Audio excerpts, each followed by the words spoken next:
what people want to hear is your journey from the United States doing that to Rwanda. Okay. That's what the people want to hear. They really want to know, how did I do that? Right. So, and you're not in Kigali, you're in Musanze. I'm in Musanze. Right. So, the way that happened is I've always traveled. Travel is another healing tool of mine. It's what I call is one of my tools in my live long toolbox. When my son was murdered, after we did the ceremonies, the first thing I did was travel. I just traveled for several months. I didn't have a plan. I just said, what is the least expensive ticket to get out of the United States? And you were winging it. And I just it was just like, okay, where are we going next? So the first stop was Italy. We got there, and then it was like, okay, we spent some time there, and it was like, well, where are we going next? So while we were in each place, Who's we? Me, my mother and I. Okay. And so I was going to go by myself, and my mom was like, no, I don't think you should go by yourself. I think she was right. Yeah. I don't think you should go by yourself. It was right off the heels of me burying my son and all of that. And so she went with me, and there was no plan. But that's life. Like, I didn't have a plan to lose my son. So it was just like, I was just on that. I fully understand. I identify with that. So it was no plan. So we traveled to several countries, and this is the thing about grief. A lot of the countries that I traveled to, like, it was back to back. I don't even remember everywhere that I went. So fortunately, we have pictures, and sometimes those pictures they'll pop up, and I'll have to say, Mom, where were we? Because when you're going through something that traumatic, you really could never get planted. So what was the next? So once we did that, fast forward 3-4 years later, I went to Ghana, which was about 2 months ago now. Stayed in Ghana for about a month. That's where I got, I think, a sense of renewing, energetic connection with my ancestors, the motivation. It helped me. We're getting spiritual now. Yeah, so it helped me put some things in perspective. So right before I was getting ready to leave Ghana, something said, or the universe said, check out Rwanda. And I was like, what is it? I hadn't researched this country. Like, I didn't know anything about it outside of what we saw on TV, the movie Hotel Rwanda. Right. So, that's where everybody stops. Yeah. So I didn't really even remember the movie, to be honest, the details of the movie. That's just what came to mind. Yes. And so I had about a week, less than a week actually, to make a decision to go back home, which is U.S., or come here. So the first thing I did was I sat on it. Like, I didn't really move instantly, because I was like, it's not making any sense. Like, why would I come to this country? Like, there's nothing there. There's no water. I love the beach. So I was like, why would I go there? It's not a beach. You know what I'm saying? Yeah. So I'm just tripping about this inkling to do this. So I said, okay, well, I kept waking up like that 3 a.m. to 5 a.m. when you don't get any sleep. I've been through that. That kept happening. And so I was like, okay, I'm not going to get a full night's rest until I act on this. So the first thing I did was looked up the visa requirements. I said, okay, I have less than a week. I don't have time to do anything with a long visa process.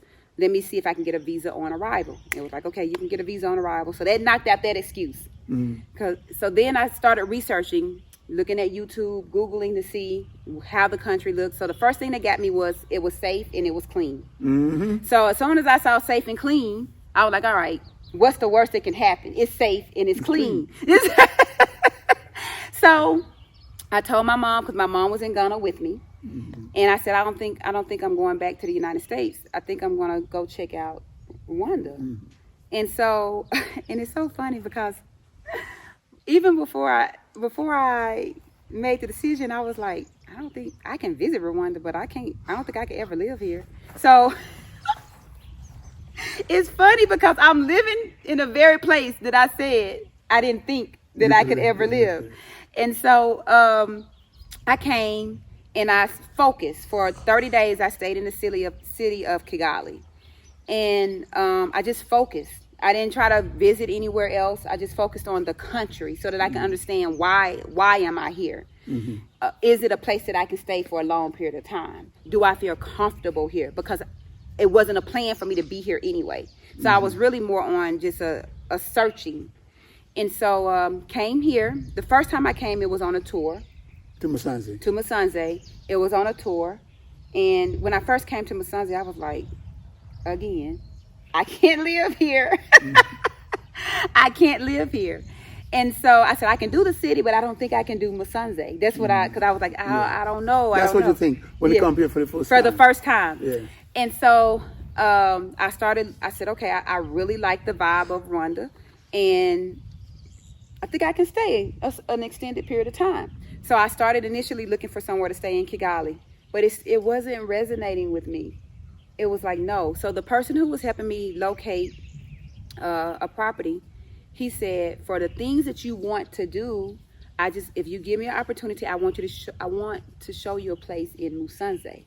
Mm-hmm. So I said, okay, I'm open, because I wasn't planning on being in Rwanda anyway. So what's the worst that can happen? Mm-hmm. So I came out here and he showed me this property, and I was sold. As soon as I came through the gate, I hadn't even seen the inside of the house yet. As soon as I came through the gate, I saw the yard, mm-hmm. and I was like, this is it. I'm good with this. All of a sudden, the place that I thought I couldn't live felt right. Felt right. So my whole journey here literally has been spiritually mm-hmm. led. And mm-hmm. so in less than 2 or 3 weeks, I've only been here for 3 weeks in this community.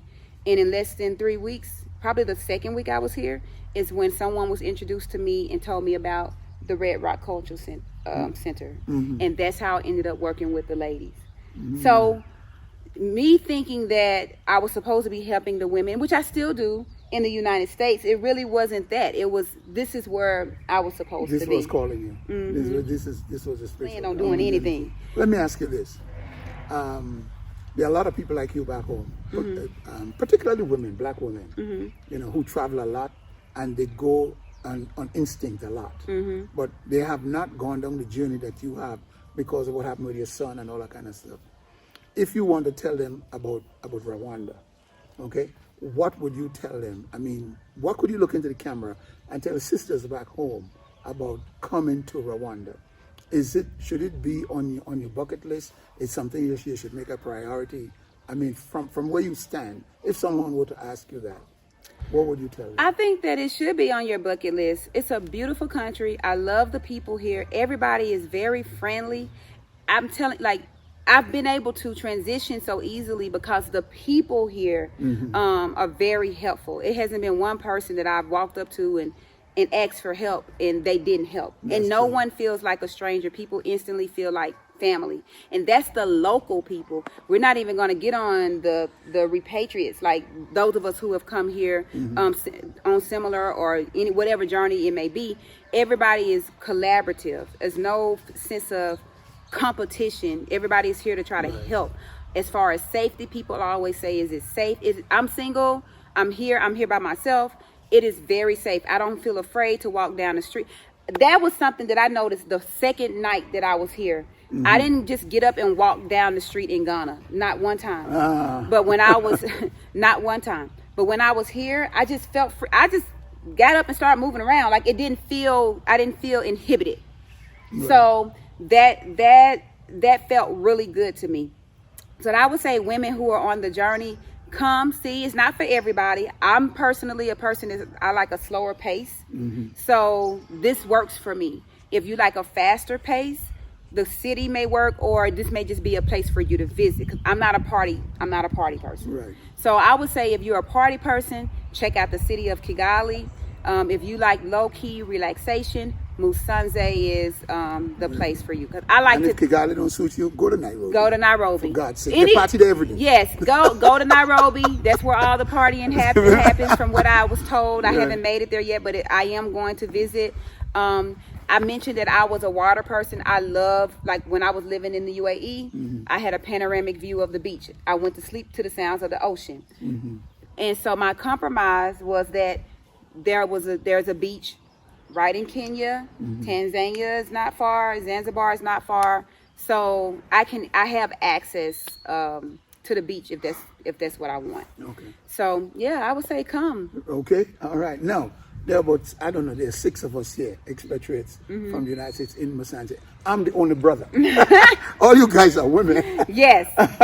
So I want to appeal to the brothers. Hey, come and join me, man. Yeah. Okay, I got to deal with these sisters all by myself. He does. Right. Because he knows the American sisters here, especially those of us, at least 2 of us are from Atlanta. Yes. And I noticed that too. It's a lot of people, even in Kigali, who are coming from Atlanta. I don't know what's going on in Atlanta, but hey, the home team is here. Right. The home team is in Rwanda.